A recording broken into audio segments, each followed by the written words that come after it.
अगर मेटा खुद का डाटा सेंटर बना सकती थी तो फिर रिलायंस को क्यों चुना? ये सिर्फ एक बिजनेस डील नहीं है, ये इंडिया की एआई फ्यूचर पर लगाई गई एक बड़ी बैट है।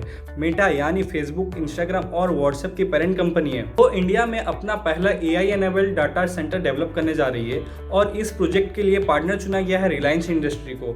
अब सवाल ये है, मेटा के पास पैसों की तो कोई कमी नहीं है, वो खुद भी डाटा सेंटर बना सकती थी, तो फिर रिलायंस को क्यों चुना गया? क्योंकि एआई का असली गेम सॉफ्टवेयर का नहीं, इंफ्रास्ट्रक्चर का है। एआई को चलाने के लिए मैसिव कंप्यूटिंग पावर चाहिए, 24/7 इलेक्ट्रिसिटी चाहिए, ह्यूज लैंड बैंक चाहिए, हाई स्पीड नेटवर्क भी चाहिए और इंडिया में इतना स्केल पर ये सब प्रोवाइड करने वाली कंपनीज बहुत कम है।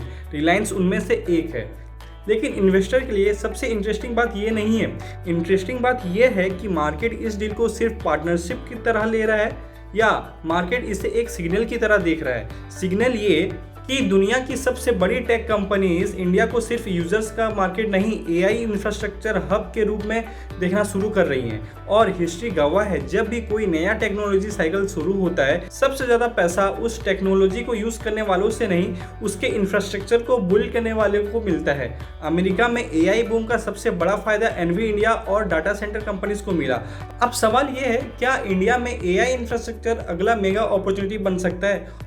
और अगर बन सकता है तो रिलायंस उस रेस में सबसे आगे नजर आती है। अगर मैं आपको एआई थीम में सिर्फ एक इंडियन कंपनी चूज करना हो तो आप कौन सी कंपनी चूज करोगे? कमेंट करके बताओ। ऐसा ही deep research based finance content के लिए फॉलो जरूर कर लेना यार।